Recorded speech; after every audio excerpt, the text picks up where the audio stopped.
NBC 16's photojournalist Emily Higgins has more. Higgins! Yeah, I'd say Higgins has had a good Love Your Pet Day. We summited Spencer's this morning, and now we've got him at the dog park.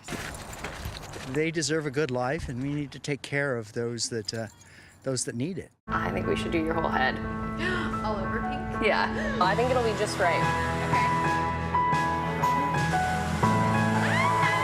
I'm very excited. Someone could have natural pink hair, that it would look like this. The very next day, Whitney Anderson was on the baseball team. It's been about a week since she's joined, but her coaches and teammates say she's already been a highlight for the squad. So it's just after 6 o'clock right now, but it's already getting dark out here. It's rainy, it's cloudy, so cyclists need to be seen. More than 1,500 people interested in this event. And as you can see, several of them are out here right now. Now, we will continue to follow this march. We'll have more on this coverage tonight at 11 o'clock right here on NBC 16. So what I'm going to do is hold my phone up to the screen and show you.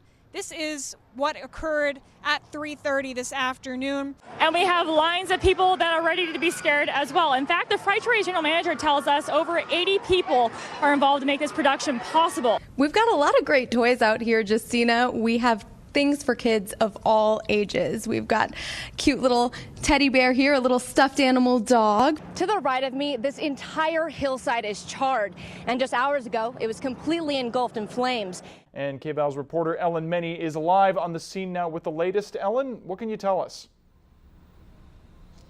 Cameron, well, this fire is absolutely massive. I am at the Jesse Bounds Farm Fire on Ferguson Road. She is adorable. I have to tell you that a couple people in here right now are thinking of adopting her because she's just so cute and I'm torturing her, so I'm going to let her go. Oh my goodness. But I might come home with one. I don't know. It's hard to say no, definitely.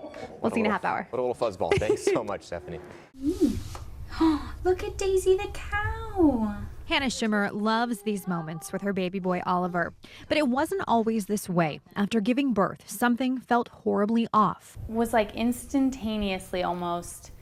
The world looked really weird. Hannah would later learn she was experiencing what doctors call postpartum psychosis after giving birth to a healthy 7-pound baby. Within an hour after I gave birth to him, all of my symptoms of psychosis set in. Hannah shared her symptoms with her midwife, who said it was likely sleep deprivation. Her doctor later gave her antidepressants, but still no relief. Things got worse. After a few months, one night I came home and had what I found out now was my first psychotic episode. So my vision and hearing were distorted, the room was spinning. I couldn't hear, I was hallucinating. It was the breaking point, she says, that finally made her realize she needed help. Until then, I was kind of ashamed of what I was going through and kind of like, I was scared, embarrassed, ashamed, guilty. I'm part of a physician moms group. Dr. Brooke Kyle is an obstetrician gynecologist working to remove the shame for moms struggling postpartum.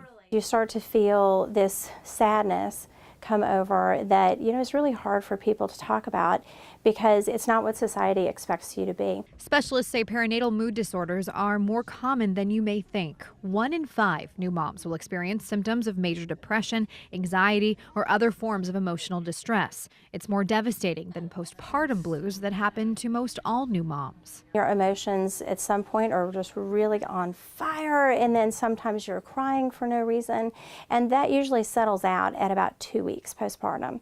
When it gets worse, or when you get in a very dark place, that's when we're more concerned with postpartum depression. As a new mom, it's important to accept whatever experience you are having and know it's treatable with the right support like medication and counseling. It's okay to have those feelings. It's okay to not like your baby at all times because it's really hard. She says it's important to understand when you need help. Ask the right questions. When you're able to sleep, are you able to sleep? Can you go to sleep? When you're able to eat, can you eat? Asking yourself or loved ones these questions can help identify a bigger problem. But the most important part for new moms, being honest and admitting when you're not feeling okay. You don't go into having a baby thinking any of this is going to happen. So when it happens, you're kind of like taken off guard and you feel like an insufficient mother. Are you going to open it? Now, more than a year postpartum, Hannah says she wishes she spoke up about what she was experiencing because it's time with Oliver she can't get back. I wish that I could have watched someone or talked to someone that was on the other side to tell me there's a way out, you're gonna get there, you're gonna be happy again, you will have a quality of life, because I didn't believe that. And she hopes her story can provide insight for other new moms who may need help. I'm shocked still that I'm where I'm at today, but everyone that's suffering needs to know that they'll get there too. With the right help, you've got to get help. You can't suffer alone. Jessica Waite is braving those frights. How's it going out there, Jessica? Well, Travis and Kristen, as you can see behind me, we have a very, very scary scene going on right now. The characters are all dressed up and they're ready to scare. Look at all these faces out here. The paint is amazing. The mask and the costumes are amazing. And we have lines of people that are ready to be scared as well. In fact, the Frightuary general manager tells us over 80 people are involved to make this production possible. And he says the planning for this haunted house takes a full year. But he says all the time and money it takes to put on a show like this is not only for the entertainment, but also for keeping patrons and actors safe. They jump. They crawl. It's the Frightuary's third year in the Eugene area. General Manager Jubal Nicholas says it's nearly doubled in size. We work all summer, and like I said, the planning starts the year when we close the door. He says it takes each actor about an hour and a half to get fully made up. The makeup team and the design team are constantly thinking of new ideas for a better scare, and the actors are always ready to do what they do best. But something the entire crew is trained for. We train them to like fire extinguishers and everything like that. I mean, the actors know what to do in case of an emergency.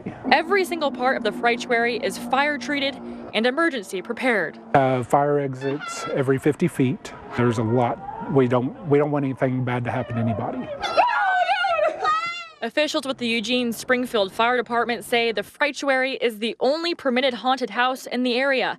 And for those planning to set up their own haunted house now for Halloween, they say it's too late. We're talking dark, scary, disorienting, and if somebody were to get hurt or if something were to happen, that is, it's a tragic situation in the making. Linder says there are very strict safety precautions that go into planning a haunted house.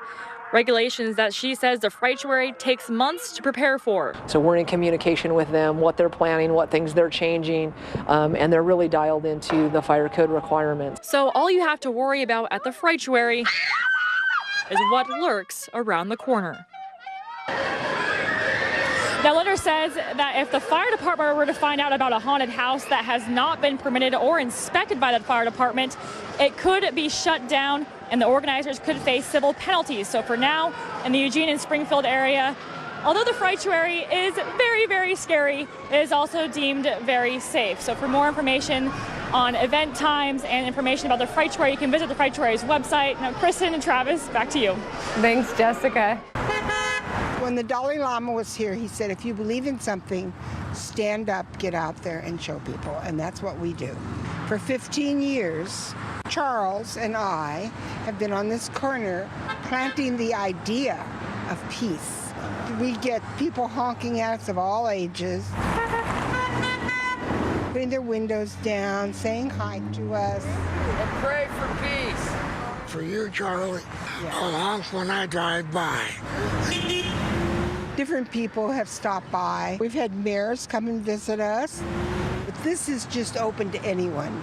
Anyone that is seeing this, we invite you to join us. The only rule we have is everything needs to be positive. If they smile, that's what's important. And we always end with our mantra, may all beings be happy, may all beings be well, may all beings be safe, may all beings be free.